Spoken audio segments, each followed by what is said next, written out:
And we are live. All right. I heard you missed us. We're back. It's been a couple of weeks for Rich and me, but it's good to be back. We've been Rich and I have talked to all kinds of amazing people, and it's been a great time, great thing we've been doing. Recently, we've been talking about New Jersey, the metal, the scene, the music, and everything. So we did a bunch. We had some great discussions. Maria Ferrero was a blast. Bobby Blitz was a blast. I mean, I don't want to leave anyone out. We had a great time doing that. We figure we've kind of beaten the subject almost into the ground. So we want to have on some awesome people to help us wrap up the talk about New Jersey and why it's important. And plus we'll talk about other things. We're not just going to stick to Jersey. But anyway, who am I? I'm representing Jersey with the old school Photon of Kenilworth t-shirt. So yes, I'm Jack Mangan. You know me from the Am I Evil graphic novel, from MetalAsylum.net, and also from the Metal Hall of Fame. My cohort over there in the Journey shirt. Rich Catino from Metal Asylum also, and the Metal Hall of Fame, and Brave Words Magazine, and Sea of Tranquility. And we're joined by, in my boxes here, I got them below me, Jon Freeman. What's up, Jon? Hey, man. What's going on? How are you? From Freeman Promotions, if everybody doesn't know. And to your left in my picture, you got Alan Tecchio and Frank White back again, who's been on a couple times. What's up, guys? Hey, welcome back. Thanks for having us. Yeah, good seeing you guys. Back on. Yep, thank you. So we definitely want to get into, you guys all have exciting news, so definitely want to get into your exciting news. But let's talk a little bit about a big thing that happened this week in New Jersey, a big announcement in New Jersey music. It's an icon of the scene, like a landmark, is closing their doors. Vintage Vinyl. Oh, that's where. Yeah, I just heard about that today. Yeah, that's major. I mean, that was a major thing for me.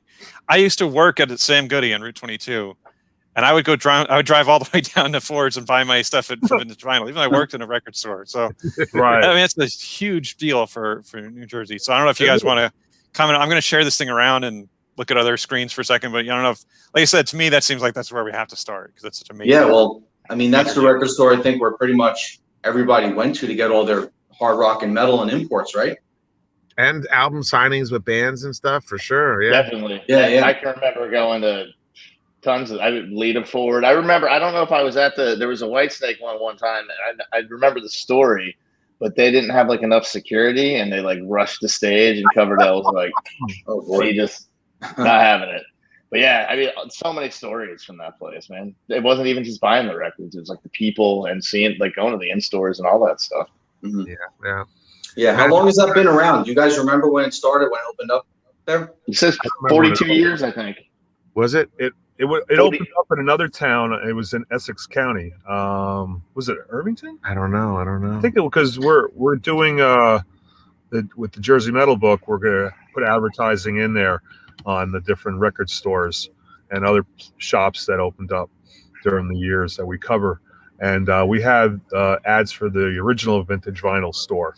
I think it was in Irvington, if I'm not mistaken. Maybe. I think so. Yeah, and then it moved down. It moved down to Ford's Woodbridge area in late 80s, I think, maybe mid 80s. Probably. That sounds right, but I don't know. Maybe. Yeah. Somewhere around there. There'll be probably an ad for it, I think. That might be in the book, but I know there's one there for in the 70s. With the name and the reputation,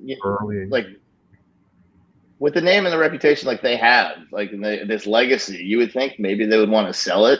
You think there wouldn't be somebody that would want to come in there and buy it up and be like, oh shit, I'm the new owner of Vintage Vinyl? I mean, maybe they could. I don't know. Look, I think sadly brick and mortar is just going away and it sucks. But we got to remember our memories there, and I think that's kind of it. I mean, well, they have there's a value there, but I don't know that I was buying anything like that. I understand everything you're saying, but just to totally play devil's advocate and be crazy, I was in Freehold, New Jersey, since we're talking New Jersey, at a mall, and they're putting a record store into the mall. Are you serious? Not taking it out of. Wow. It's an FYE. Is just all for new music, or like retro and old albums as well? What I'm thinking there, it's going to be, and I could be wrong here, but I'm thinking it's FYE. It's going to be new LPs and older, probably not used, but it'll be, and toys and stuff, like the stuff that would sell. But Yeah, I couldn't collectibles, believe it. I yeah. was like walking in the mall. I was like, wait, FYE coming soon? I was like, did they break through plaster here? Is this like an old advertisement? What's going on? But no, it's wild. I Well, wonder if Vintage they're Vinyl's gonna got sell- a sale now. They got a sale going on until they close, 30% off. Really? Really? Oh, I Yeah. gotta get down there. I gotta get down there. Yeah. Yeah, I was Is I it was down there. I CDs? stopped down there today actually.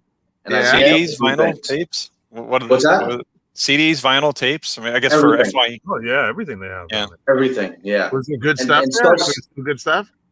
There was some stuff. I actually brought it so I could show you guys what I grabbed. There's some good stuff, but all the hard rock and metal people are snatching up pretty quick, so you got to get down there soon. But Yeah. I got a couple gems though. I got Y&T Earthshaker remastered. Nice. Oh wait, what? That's early '80s, right? Yeah, that's like I don't know, 80, 81, 82, something like that, right? Wow. Look inside the Earthshaker? book. I think I have. I think I might have sold photos to that one. Oh, okay. There you go. Yeah, this one. That's the remaster. There's I sell photos for other people too. Is it a rock candy? Good question. Let me see. Can't read the small print. Yeah. Of course, you're on everything, Frank. Looks so it's like not fair, Universal. Looks really. like Universal. Oh, okay. I don't think it's rock candy. And then I got the first TNT album. Nice. Wow. Nice. Yeah. Yeah. Oh, Tony Hornell, what a freaking singer. Actually, this is the one without him. He's not on that one? He's not on that one. Yeah. Is the singer good? I haven't listened to it yet. I just grabbed it today, and I don't even think I'm really familiar with this album at The all. song with Eddie, the song I thought Eddie. that was the So original it'll be, track. I was it'll be wrong. cool checking that out, you know? Cool. And then I got this Swedish band who's really cool. And this was a really good find. 220 Volt. Have you ever heard of them? Yes, heard I of have. them. Melodic, AOR, hard rock, a little bit of a metal edge to them. They're really good. Like Icon This- kind of thing? Never shot them live though. That's a cool one. Then I got a newer band. Have you guys heard of Skullfist? Uh-uh. Yes. Mm-hmm. From the newer generation, the traditional metal bands. So I grabbed one of their CDs there. Way of the Played this road. one. Yeah. And then a cool new wave of British heavy metal band. One of their albums, one of their newer ones too. Clovenhoof.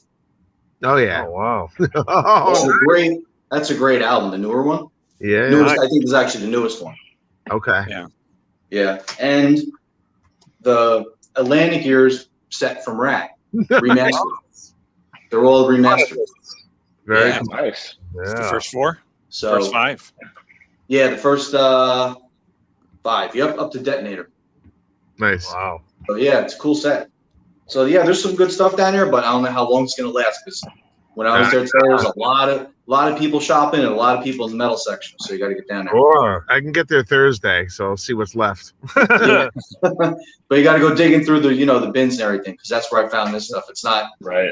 some of it's mixed in with other people's, the under the letters and everything. So Sure. Oh, yeah, it's chaotic when places are closing. I'm not in Jersey anymore, by the way. If you don't know, I'm in the Phoenix area, so I'm probably not going to get to Vintage Final before they really shut the doors. But I grew up there. That's why I have a stake in this conversation. I was there for years. I spent a lot of time at Studio One. Was one of the big ones. Birch Hill, all the big clubs. Saw so many of my first shows there. Brendan Byrne Arena. That's my tie to Jersey. And like I said, Vintage Vinyl was my home away from home for so long. It was a place I knew to go. Like if I wasn't going to get stuff at Sam Goody. Yeah. We might have been at some of the same shows together. For sure. You've been I'm sure. so I've been to, I think. do any of you guys know if there's another record store that specializes in hard rock and metal now that they're closing? Is there another place to go? I was just gonna say Flipside in Pompton Lakes. It's an old school shop. They're going to be in our book. Yep, they'll be in the book. Okay. But There's they're something. Hang on a second. What? I think there's something that I've known around here somewhere. Now I'll think about it like after we're done talking, but I'll let you know when I do. where are you? Where are you? I'm in Jersey. I'm in by Jersey Shore, Long Branch area. Okay. Oh yeah. I heard from a friend of ours, actually, a guy we all like, John Bambino, told me that the place in Garwood is still there. So there's a record shop, record CD shop. Oh, okay. I think he said he saw he went in like last year and saw Oh. a CD that he had sold them in the 90s. So Right. the used CD was still there on the shelf. So There's also a Sound Exchange on Route 23 in true. Wayne. In Wayne. That's been there for a very long time. Okay. Yeah, so it's a There you good place to go. Their shelves are stocked. So I gotta say, I mean, just from my old days, I mean, record stores were a big deal. Even though I worked in the corporate, the evil corporate record store with Sam Goody, like I had people we had regulars come in all the time. People just wanted to come in and talk music, and I loved doing that. I mean, I realized there was no future in Sam Goody, obviously. So I mean, I moved on, and I loved working there. I loved talking to people who were music nuts. I worked at the one in Westfield. I also worked at the one on Route 22. The one in Westfield. We were down the street from another iconic music store. The name escapes me. One of you guys might remember. They hated me because I worked at Sam Goody. Like, whenever I went in there, like they'd be like, get out, But there's another place. Like I just loved the scene. Like you guys talked about it. We had regulars in all the stores. It's just people would congregate and want to talk about it. It's. I feel like that's something we have lost out on for sure. With Wow. Yeah. It's kind of neat, that interesting that you say that. My girlfriend lives in Michigan, so I was out there a month and a half ago. Whenever the Greta Van Fleet record came out, that day I happened to be out there, and she works in a record store on one day a week. So I was there that day, and it's Midwest. You're out there, people are coming in, walking around, talk to you, asking the people that work in there what came out today, what are they listening to, what are they suggest. Like I haven't seen that in a long time. Like it was really kind of neat to be sitting there and watching that. Yeah.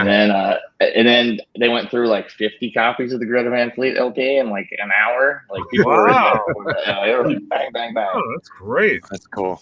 But yeah, it was cool John, to see. Since what you do, promotions, have you seen an increase in vinyl and physical products, or is it still? Oh, definitely. Yeah. I mean, it's insane. Like nowadays, if you want to like produce a record, as far as like if you want to get a record and you want to have it all ready to release, the lead time is insane.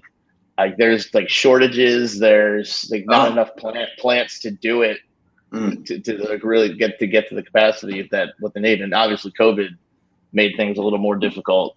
But yeah, there's more of a demand than there is a supply, and places to print said vinyl. So definitely doing good there. So maybe there'll be a little revival then. Yeah, could be. I mean, that's why you're gonna have a FYE selling records. Yeah. And what about Alan and Frank? Have you guys seen that as well? No, I mean, honestly, I don't think you're ever bringing back those organic days. I mean, I'm old, bro. Like I remember tape trading and buying records because the cover looked cool. You know what I mean? Like there isn't really a lot of those avenues to do that anymore. And Freeman's story is great. Like that's encouraging, Yeah, yeah. But I think it's gonna be niche. You know what I mean? Before it became, it was mainstream back in the '80s at some point. But that's how you learned about music. That's how I used to freaking mail cassettes out and receive cassettes. That's how I got the Watchtower gig. Is the singer and I were good friends, trading our tapes with each other and helping promote each other's bands in different parts of the country. And I don't know that anybody mails letters anymore, although I did mail one today to my dad, but he's 93, so he'll appreciate that. There you go. Nice. Yeah, it's interesting. I think it's like you said, it's a niche thing. That's why vinyl. Remember, vinyl went away because it was inconvenient. I mean, tapes were awful, but I mean they're convenient, and CDs are super convenient. Vinyl is probably the most inconvenient because it breaks so easily. You got to take it, but that's what people want now. For the sound quality, et cetera, et cetera. People have, So, but it's like, how do you know if you have it on CD already? Do you need that one on vinyl also? What do you determine? How do you weigh that? Like, exactly. You want to collect it. You got to be one of those people that's into it. Like we did that Watchtower EP a few years ago. We did like, I don't know, 5 or 6 different colored vinyls, and they all immediately sold out. But they were 100 run each. It wasn't like thousands and thousands. But the people that are into it, man, they will absolutely do it.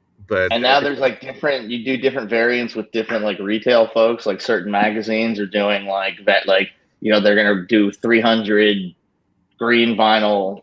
This will be so and so magazine edition. Like there's so many different places that the vinyl's going to now. That's another reason there's so much demand for it, because everyone wants to get in on it, which is really cool. It's Yeah, positive. Over in It's Europe, definitely they do cool. really well with vinyl. Yeah, that's a good point though. And Yeah. I work with a lot of magazines over in Europe, and so they push that, you know, and it does well in different colors and so forth, Yep. depending on the band, and or they come in box sets, what have you. So It's a lot of it's the packaging. If the band and the Yeah. label, they take the time to put it together, to get the artwork, to get the photos, to get everything in, like that's then it. make something that the fans want. Make something that you want to hold in your hand. I work with the products and with the record companies. Yep. So I know and I don't really have to go shopping too much because I get a lot of records and books and magazines for free because I have photos in them. So I'm rarely shopping in a record store since I'm working for the companies that put out all these albums and CDs and so forth. Right. Well, it's one we can probably, shelve this topic, but one more thing things change so fast. I was actually jokingly bitching to Jon Freeman before we started that now even getting MP3s is a rarity. Even that has kind of gone the way of the dinosaur. Like I had my iPod on my desk at work, mind you, like last year. And like, it was like people were coming by to look at it. Like, what is that thing? Does it even work? Like MP3s are the path now. Yeah. So it's interesting how fast this stuff is changing. It's slowly I've gotten, away from being chastised and yelled at by writers 1,000,000 times to 100 times to 10 times. And now it really doesn't happen anymore. And, I guess for certain things, every rule is meant to be broken, and maybe there's a reason at some point that something might be, but like, honestly, now it's just easier. Even me, like if I have a box link or something, like rather than sitting through fumbling to find it in the iTunes or whatever, I just go and then it plays in my car. It's just that easy. Yeah. I mean, for a while I understood it, but also people don't know, don't remember. We were talking beforehand, sending 500 mailers out at a time, stuff in the envelopes, we would go get these things printed. We print a one sheet, go to the UPS store, get them to make like 500 copies of them. Then they actually had a machine there that we would give them money, like 3 cents a piece, for it to fold the paper. Yeah. 3 ways because we were too lazy to do it. They did it, whatever. And then we have to go back, get the CD, get the paper, stuff the envelope, then put it through the Pitney Bowes machine. Like, it took all day to do a mailing, and it cost a hell of a lot of money. Yeah. Now all you got to do is use a program such as Holix, who I work with, great, and like I can give you all that music and all that info and more. Yeah. And I can see if you actually listen to it. Yeah. I didn't know if you listened to the CD. You could tell me you did, but you could put it right in the trash. Yeah. Yeah. Now I'm watching. When you guys listen to your music, currently now, what's the format you usually listen to it in for everybody? Like Jack, starting with you, what do you listen to? Do you listen to CDs still, or do you just stream stuff? What do you do? For me, it's primarily, I've actually gotten with the times. I'm primarily streaming. I do occasionally listen to MP3s, but it's generally streaming. That's the majority of what I'm doing. I getting up with the times. What about the rest of you guys?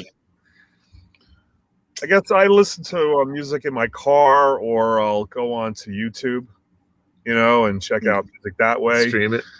And once in a while I'll be playing CDs, depending on if someone gives me a CD to listen to, like a band that I'm working with, or a friend of mine who says, "Oh, you gotta listen to this, check it out," and I'll play it on CD, and it'll be and so it's different ways. I'm pretty busy with the book and other stuff, so I kind of don't sit around and listen for too much time, because I'm using that. I want to use that time to create stuff for the book and other photo requests I got going on. No, for sure. For me, it's mostly streaming. It's funny because my Level Fields band, we put a CD out a few years ago, and I'll have some copies on me sometimes and be like, people will be like, "Oh, you sing in a band?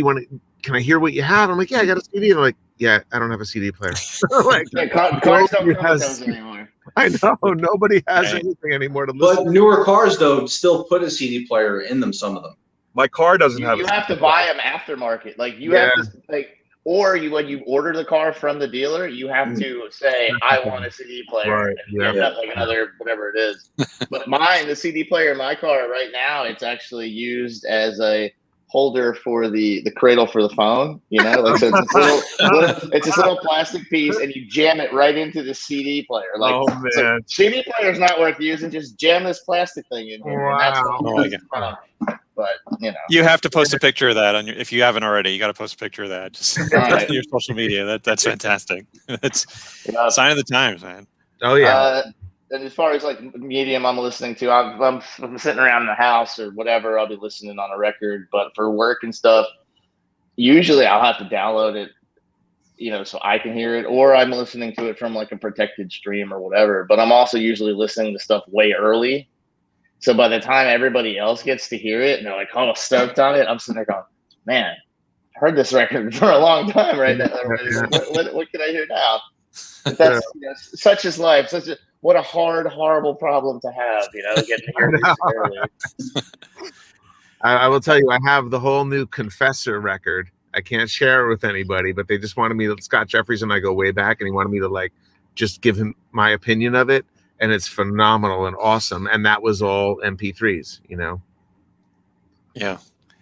Yeah, that's the way we used to do it. Yeah, but now, like John said, I mean, now it's right when we get advances, like it's actually really convenient to go and listen to it through Holix or something on your streaming device. So I'm not really upset that MP3s are going There away. are still people that don't have cell phones, you know. I don't know many of them, because probably, you know, I wouldn't be talking to them because they don't have a cell phone. But there are still those folks, so who knows? But yeah, it's time to get with the times. But you know what, though? It's good to have some CDs and some vinyl, because not everything you can always find when you're listening online. So it's good to have some things as a physical. Listen, my library is all on my phone, and it's probably 10,000 songs or so, and it's stuff I really like, and it's all kinds of genres, obviously a ton of metal. But if there's, I mean, like the other day, there was something I wanted to listen to from Hatebreed, actually, and I don't have that CD. So I just called Alexa up and was like, play this song. And I have Prime, so it just played, you know, and it was like a morning shower song kind of thing. I'm like, just put it on, let it crank through the house while I take a shower. And it was so freaking easy that I see why everybody's doing it, although I'm still really a slave to my library of my own, you know.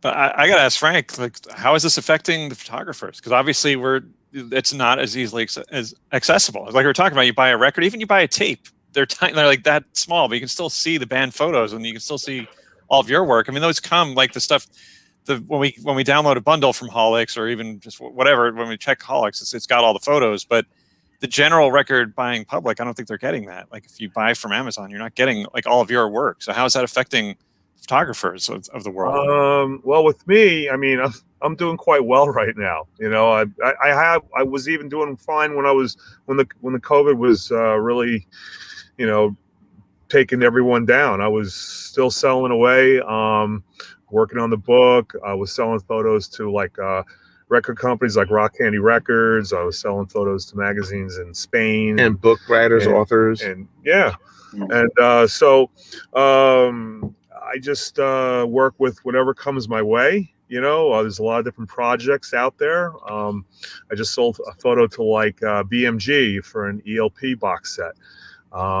You know, and now like MTV, they're redoing the Behind the Music episodes. So I'm involved with all that now, getting my stuff resold from back in the late 90s and early 2000s when it originally came out. And, Nice.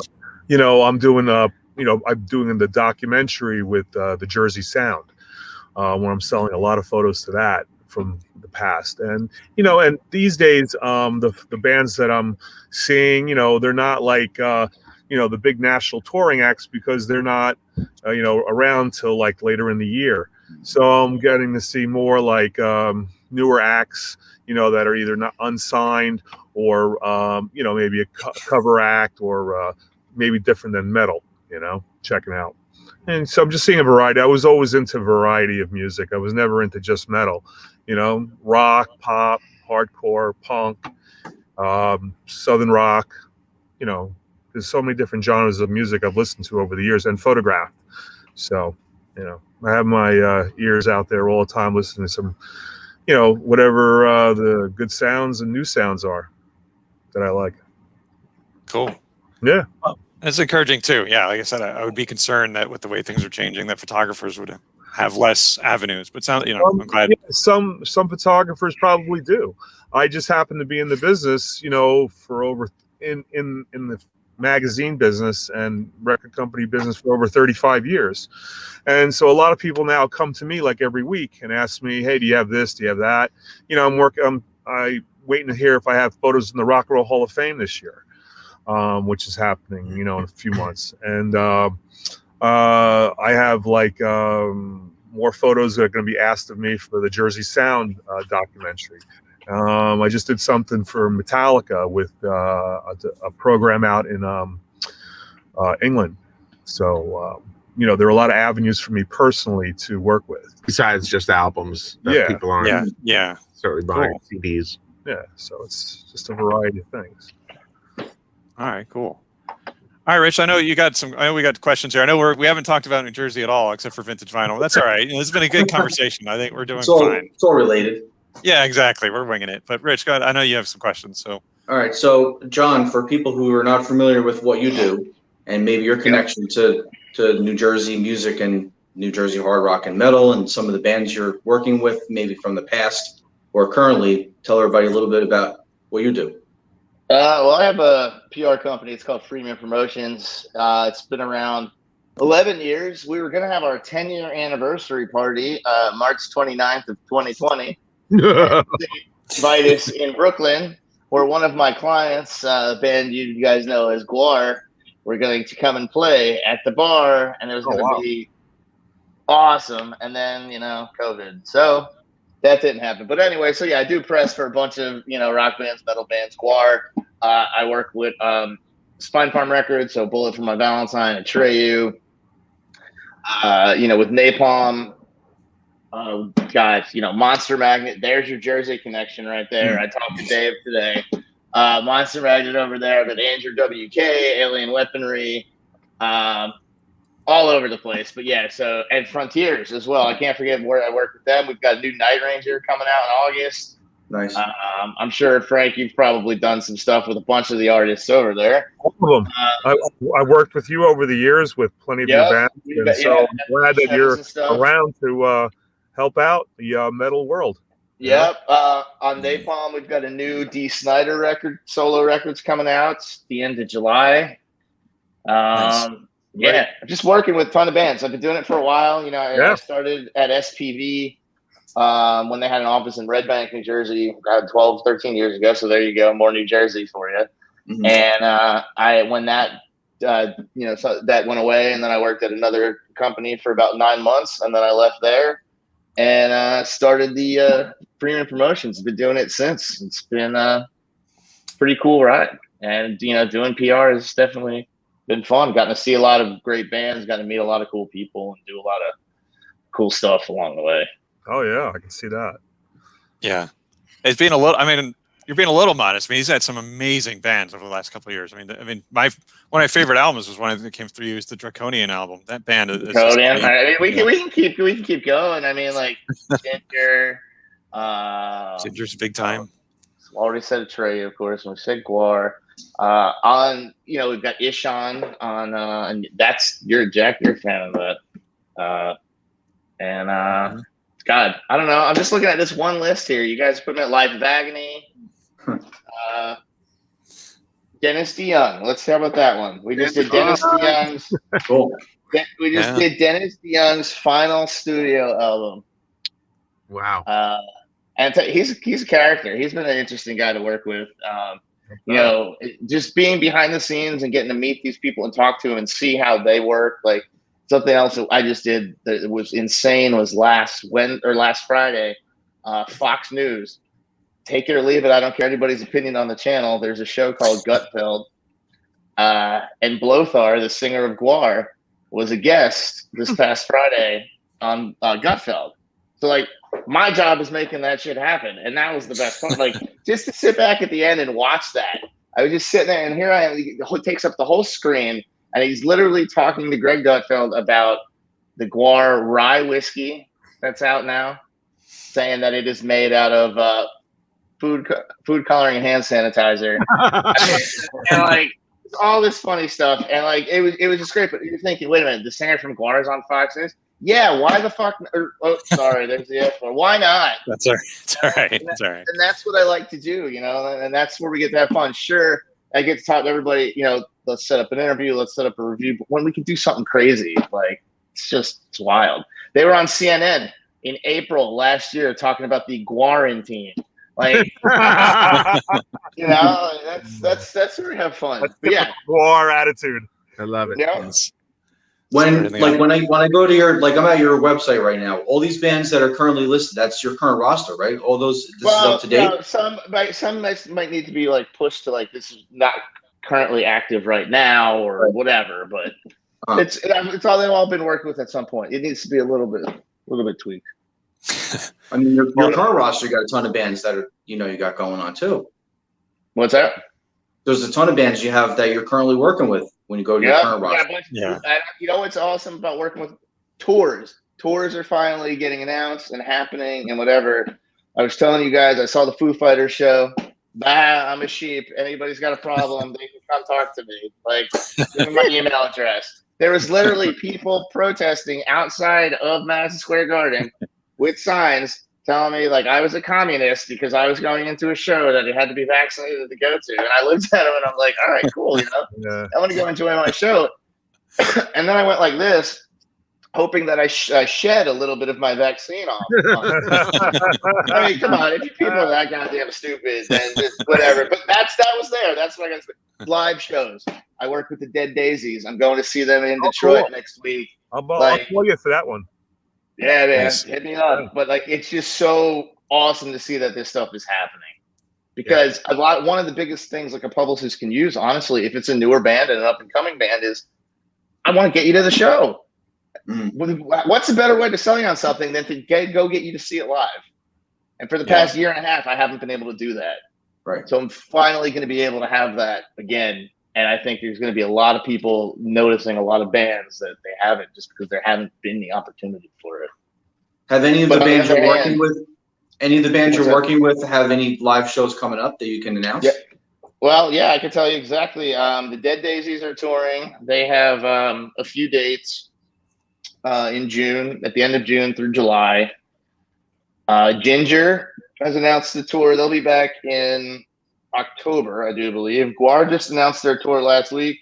That's GWAR headlining with Napalm Death and I Hate God opening. Hold on, let me look at the rest. I don't want to give you incorrect information here. Let's see. Jeff Tate, I'm doing his tour. Treyu's got a tour announced. Unleash the Archers will be touring. Yeah, that's a cool tour. Since Night Ranger has an album coming out, are they going to be going out too? Yeah, they'll have dates. They have dates. I don't know if there's anything like big until like next year. Probably like one of those, amphitheater type tours, I would assume.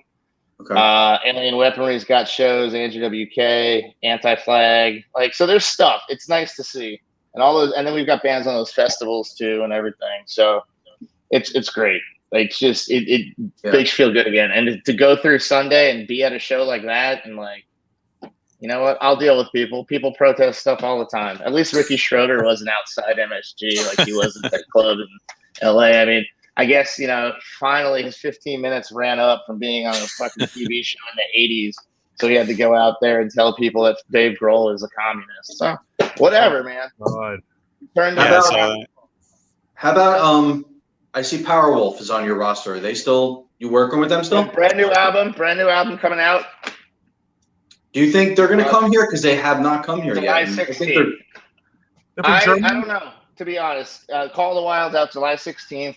They're a great band. You've seen their live show, at least, video of it. It's a huge production. Yeah. And I don't think they want to come here unless they have the ability and the capability to present that show here. Okay. So when that time is going to be, I don't know. But they don't want to come over here and play like on a stage with, nothing. They want you to get what you're getting there. The theatrical show, the visuals and everything, sets and everything. Yeah. They don't want to give you a diluted version of. Okay. Cool. Gotta respect that. So yeah, I think you mentioned Schumann earlier. I think, they got a new album coming out. That's a great smaller band, East Coast. I know they don't even tour a whole lot, but yeah, great prog metal. Also got to ask about the Vintage Caravan. That's a sleeper album of the year. They're going to tour. Great record. Yeah. I don't know. I'm interested with the European bands in general right now as far as getting over here. I mean, the tours have been made, the announcements have been made, and I'm hoping everything goes through with visas and everything else. So, let's see. Somebody had to do it first, so we'll see what happens. And I mean, until the Foo Fighters gig the other night, the last show I went to was GWAR did a drive-in show in Richmond, Virginia last year for around Halloween. And it's very strange. It's awesome being at a show. Oh, Night Ranger is metal. Yeah, they're metal. Well, they're in the family. Give me a break. They're in the family. All right. And now I was going off on that. I forgot what the hell I was talking about. Let me have a drink. The Richmond, Virginia show. Yeah. So we're standing on the stage, and it's very weird to see the singer look out and go, "Thank you, Geo Prism. Thank you, Ford Taurus. Thank you for coming." Because there he is standing on the stage, and he's just looking at cars. People were sitting on top of their cars and whatever. It was just strange. It wasn't the same. So seeing this was like, yes, and it gives me hope. I mean, Canada, I guess not yet, but maybe soon. Yeah. Oh, Jim. They're in the family. It's close enough. AOR, hard rock, heavy metal. It's all in the family. I mean, we're talking about Styx earlier. His Journey shirt. I mean, I worked Dennis Young. I'm a massive Journey fan. Sorry for me. I'm no worries. I mean, I worked Dennis Young. That's not metal. Hey, I did the new Susie Quattro record. We forgot to mention that one. Nice. So I'm a little bit all over the place, which is awesome. I mean, it's great when you could say like, all right, cool, here's the new one from Dennis Young, and like the next 10 minutes later you send out like a Dying Fetus press release because it's like, wow, you just don't want to mix the two. That's not good. Yeah, I'm the same. Yeah. So, Jack, I follow up with another one. Yeah, by all means. So, Alan and Frank, can you give us a little update on the book and maybe some bands or some names that you've uncovered from New Jersey, hard rock and metal that are going in the book that you maybe forgot about? Oh, well, that's my biggest fear is we're going to forget somebody because I'm sure we will. But we're up to like almost 1979 at this point. So we're touching on bands like Gabriel and like Twisted Sister, Harlot, Another Pretty Face, Harlow. Let's see, like early Overkill. By what was Rat Skates' other band? He was in. The first band, Lubricants. Well, for people that might not know, Twisted Sister started out in New Jersey, right, and then went to New York. Hohokus, New Jersey, and then JJ French joined them. He was a Manhattanite, and he came out and joined the Jersey band. And then over time, when he joined them, they were called Silver Star. So he came up with the name Twisted Sister, changed it. And then over time, obviously, members changed and whatnot. And he went back to Manhattan. He actually never left Manhattan. And basically, it became a New York band because the other guys were all from, Long Island, Bronx, and so forth. So it became a New York band. That's why they're known mostly as a New York band, but the origins are Jersey. Right, cool. Yeah. All right, so what were you saying? A couple other bands that you mentioned from the 70s? Okay, so you mean like as far as bands that we just discovered? Yeah, like bands that they weren't in the book before, but now they're going in because you discovered them. Okay, Philcandra, yeah. They started out like in 69, 70 time period, and so we're putting them in because they were the house band for the Sunshine in Asbury Park. Yeah. Now there's actually a new band using that name over in Europe. And they have a record that's out. So I don't know if both bands know about it. So. What's very funny about that is there's a lot of Jersey repetition, right? There's a Whiplash back in the 70s that's not Whiplash. Okay. There's a Godspeed that's not the Godspeed from the 90s. Are you crossing the two names together and talking about that in the book? Well, we're talking about the fact that the names have been reused for sure. Okay. We have ads that show it. We have some photos. There was a Tricker, there was Trickster, there was a Lush in the 70s, there was a Lush in the 80s, 90s. So you guys are really researching this very well. It's taking so long. Yeah, I started it in 2019. So, we've been working on it for a couple of years now. Well, I have, and Alan came along in like February of 2020, and we were working all through COVID with it, and up to this point. So, we got a lot of work done already, and we have a lot of bands already that we interviewed, and we just did Ted Poley the other day, actually, and I interviewed him for all his bands that were from New Jersey. He had Lush, Legend, Prophet, Sorry, guys. and So anyway, Rich, I hate that guy, man. What's with that guy? Yeah. No, go on, Frank. Sorry, I just had to be a wise ass. Sorry. That's all fine. right. Oh, he's back. Wait. Jesus. Phone's ringing. Go ahead, Frank. Sorry, I was being a dick. Go ahead. Yeah. He was in Bone Machine, and then he has like these his solo act right now that he's doing. He's on tour with. I covered. I interviewed a new band from South Jersey, from Vineland. They're called Morbid Cross. Jon Freeman, you might want to check these guys out. They're not even signed, but they should be. Send me something to listen to. They have some. What? Send me something to listen to. Okay. Well, yeah, sure. Okay. Yeah, well, I just did a big photo session for them.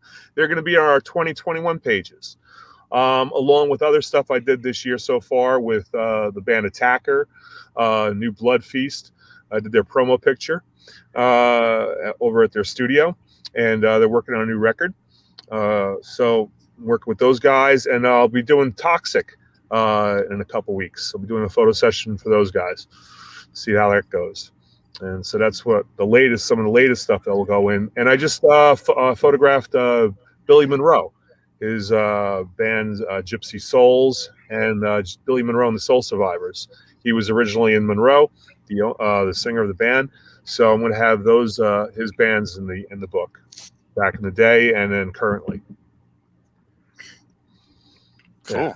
So we have like a ton of like ads from the Aquarian Weekly that we're allowed to use. We have a lot of flyers from like the late 80s and early 90s. We have different bands we interviewed from like pretty much all the decades that we're covering in the book. So it's going to be quite extensive, and it'll be a lot of information. Some of it you've already probably know, others you didn't. So a few surprises maybe. So we'll see. Now it's going to be awesome. Actually, really cool. I got a comment and a question that I think all of you guys can jump in on. Something we haven't really touched on. And you talked about the Aquarian, talk about the Village Voice. I remember actually being in record stores and we're talking about just being approached by a bunch of guys who are like, "Hey, here's to buy one of our zines for $3," and like getting sales pressure and then buying like some zines off these guys. But like that was a big deal, pre-internet. Like I know Aquarian is Aquarian still gone, or did they come? Like, was it them or the Village Voice that came? Aquarian went out of print. It's still online, but I don't know if they're going back to print. I think we talked to the owners, and they said they probably would, like later on. Maybe in the year, possibly. They're going to get like a bunch of new ads going in there, make up for what maybe they might not get, and then we'll see what happens with that. But we have access to all their newspapers from 1969 to 2020. Wow. So it gives a lot to work with. And we already have another friend of mine who was a photographer who collected a lot of Aquarian years. So I used all of his first, and then with the Aquarian at the office, we're using the years, the archives that he didn't have. So we got from two different sources. So we have every single ad you could possibly imagine for every band, every club that opened, or its final weeks, when all the bands first started advertising where they were playing and so forth. So it's quite interesting. Yeah. Alan, can you tell us a little bit about the format, how the books can be presented, like chapters, or how you're going to divide everything up? Oh yeah, it's almost first off, it's all by year, right? So it's all sequential. We start in 69, and we have a bunch of stuff there in the 70s that like I said, we're up to like 79 now, but it's almost like autobiographical. So Frank's writing a lot of stuff now about his, immersion into the scene and how he got into taking photos in the first place. And it's kind of like his life story as we're getting up until the point where I kind of enter, because the first band that Frank shot as like a posed, let's do a photo shoot thing was my band Prophecy. but he'd already been taking pictures of national acts and stuff at Madison Square Garden And international. and international, Yeah. sure. And he'd already been doing all that, but the first like stage shot was my band. So when that starts happening, I think I'll be taking over the reins on like my autobiographical story through the years, because there's just a lot of bands I was in and stuff, and a lot of venues we played and whatever. And of course, my stories from my New Jersey, the Jersey scene time, because in the 70s, I was mostly going to New York because I didn't have a car because I was too young to drive. And I didn't have anybody else to take me because I wasn't telling anybody else that I was going. So I had to take the bus into New York City to Madison Square Garden or the Academy of Music or the Beacon Theater. We're talking like 75, 76 when I was 12, 13, 14 years old. Until like the late 70s when I found a friend who was working for the same store I was, Dunkin' Donuts in Bergenfield, and we're up the street from me. And my mom got to know him, and my parents, said, "Yeah, sure, you can go with a couple shows with him." So I ended up going where they knew about it, and I was going to shows, with him, or like, if I could take a bus into the city. And then as I got a little older, obviously I started photographing the club scene in New Jersey, as well as the arenas and theaters and so forth. And so all that will be in the book. And how are you connecting all the bands if you're going by year then? You're just talking about all the bands in one chapter for each year then? So you'll see like, a band like, there was a band called Sweet Revenge, or Gabriel, for instance. You'll see them in the early 70s, and then you'll see them a little later in the 70s. There'll be more photos. Yeah, because they were around for like almost the entire 70s, up to like 79. Yeah, so to keep the timeline straight, you won't just see one little thing about them. You'll see different things about them through the years. And then when they're done, and then we're on to other stuff. But we have my experiences in between that. So I'm talking about the Jersey scene with the cover and tribute bands. And at the same time, I'm talking about my life and how I was growing up, and then entering into the concert world and starting to meet and photograph bands, either live or photo sessions as the time goes on. So, and then he comes in right around the early 80s. And then we were talking through the 80s, 90s, and 2000s about our experiences and different things, what he did and what I did. And then also the bands that I'm covering through the years. And we talk about other stuff that, just happens to be out there related to New Jersey, the metal scene with Megaforce Records, WSOU, to the record stores like Vintage Vinyl, to some of the shops, head shops or whatever that kind of help out with everything. So, it just, Old Bridge Militia. Yeah, they're going to be in there. Stuff. I went to Ray's house the other week and got some photos from them, some that I didn't have, and they're going into pages dedicated to the Old Bridge Militia. And, we'll just kind of let it go for there because we don't want to give everything away, It's gonna be a big book. Yeah, it is. You'll be very proud of it when you get to see it. Yeah, it sounds great. Yeah, I know the Old Bridge Militia just did a tribute event for Marshes. Right. Well, let me ask you guys. I mean, we've kind of touched a little bit on the past, and I guess I'll start with you, Jon Freeman.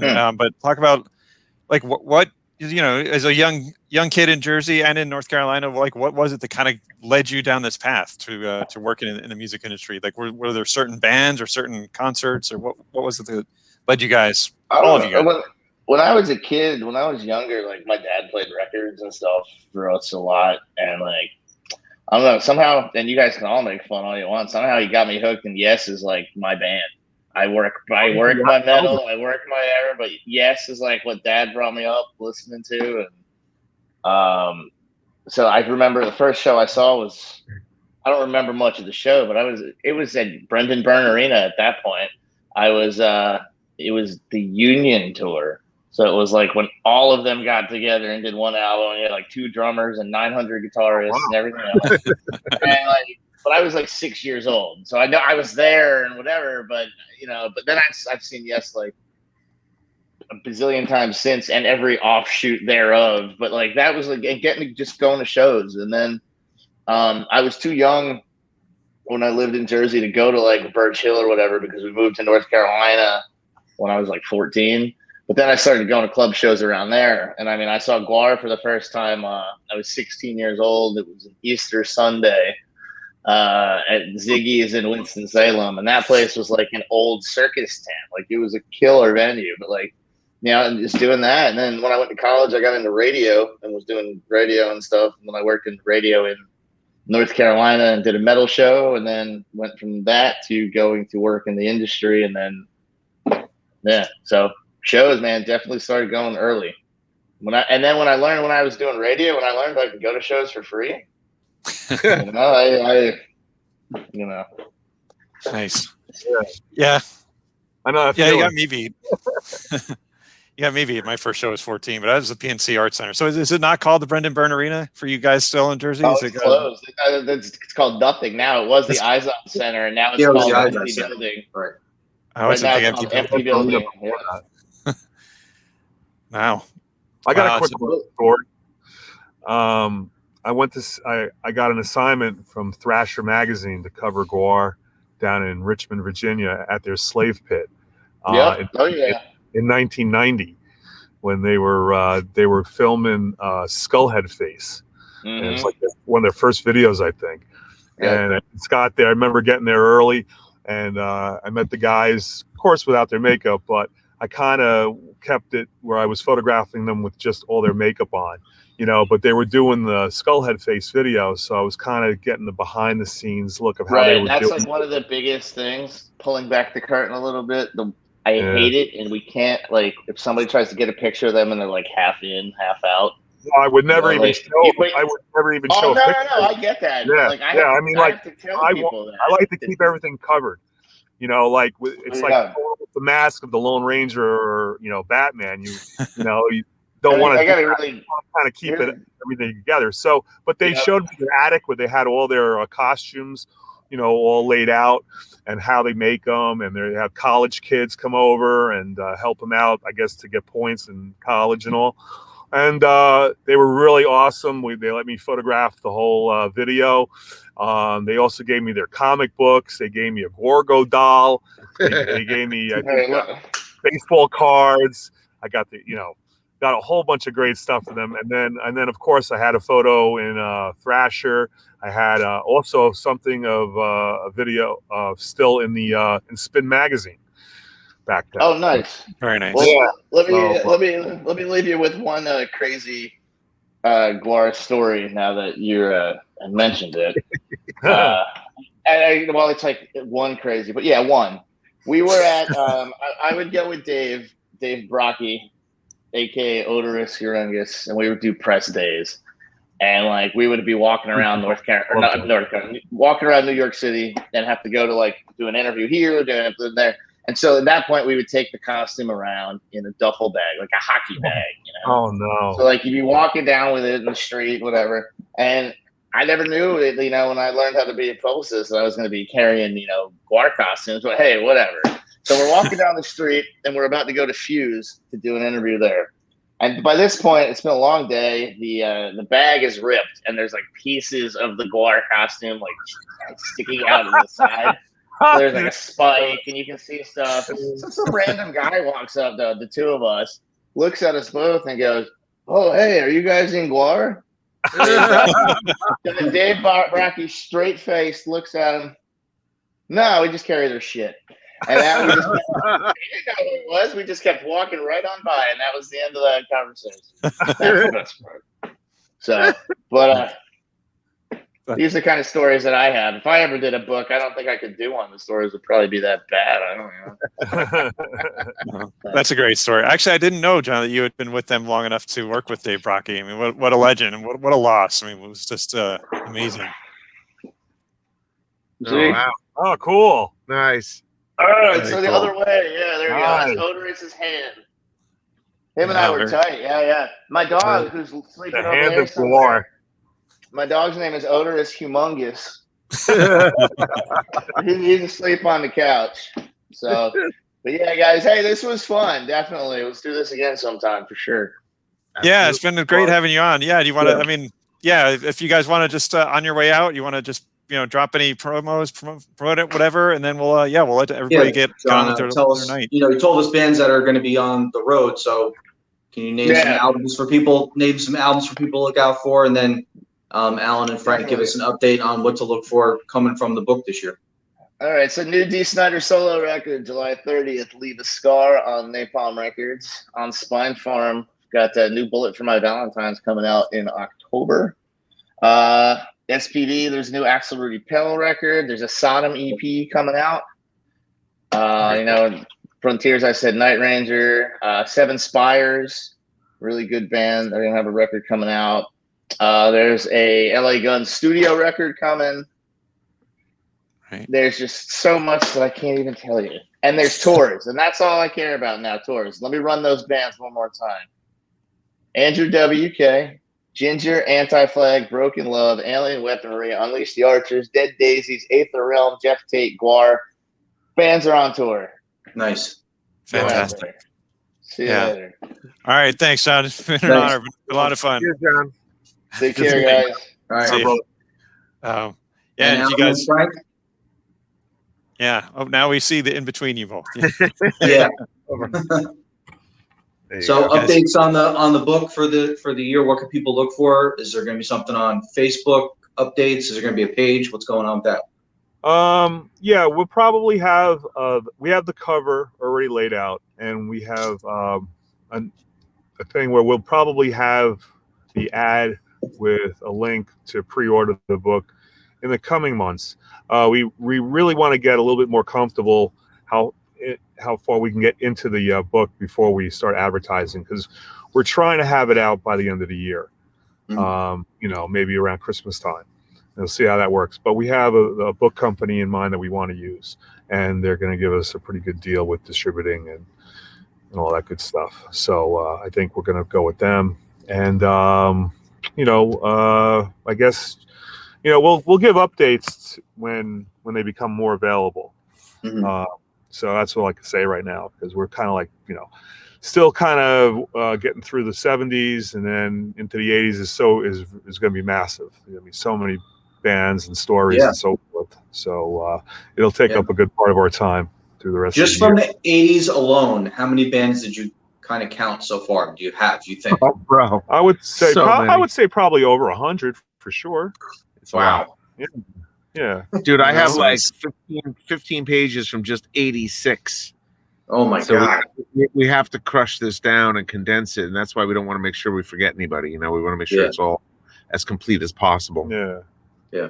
And so in case we do maybe miss a smaller band, for instance, we could have them on like an ad somewhere, Right. Or we could, mention wherever we can certain bands. So, but I mean, it's obscure too, right? Like, Planet Dread has a full page, and they never were like a massive band, but they were an important band in the scene in Jersey. You know what I mean? Back in the day. So you'll get a little attention to bands like that maybe weren't huge, like Monster Magnet, for example. Of course, they'll be in there.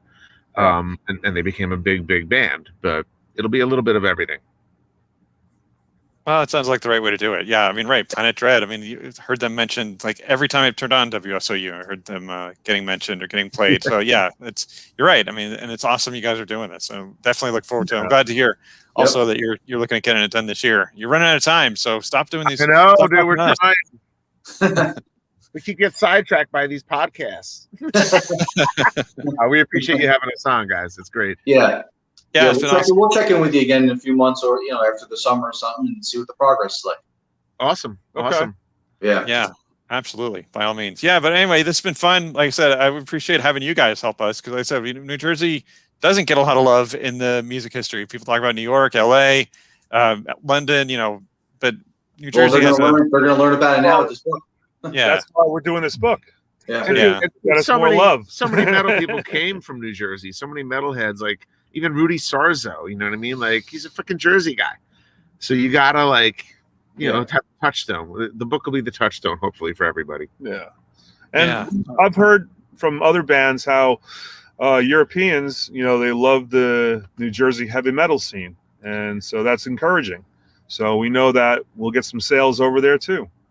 From places that we probably would never think would have to buy the book, but will end up enjoying it because it's something that they love, and they've had probably bands from New Jersey visit their country and who made it big, and they'll have some stories that they've never seen before. Awesome. Because some of them are coming straight from the bands themselves. So yeah, well, like Rich said, I would definitely want to hear from you guys when, closer to book release, when it's ready. Of course, you guys are welcome anytime. Like, whatever we're doing this, if you guys want to, you guys got an open door. But yeah, thank you very much for watching, and thank you, Tech Accelerator. I forgot I even had that still on there. Thank you guys for joining us. I'm gonna say goodnight for myself, but you guys, Rich and Frank and Alan, you guys take us out. All right, guys. You guys all have a great night. Cheers. There you are. All right. See ya. Bye-bye.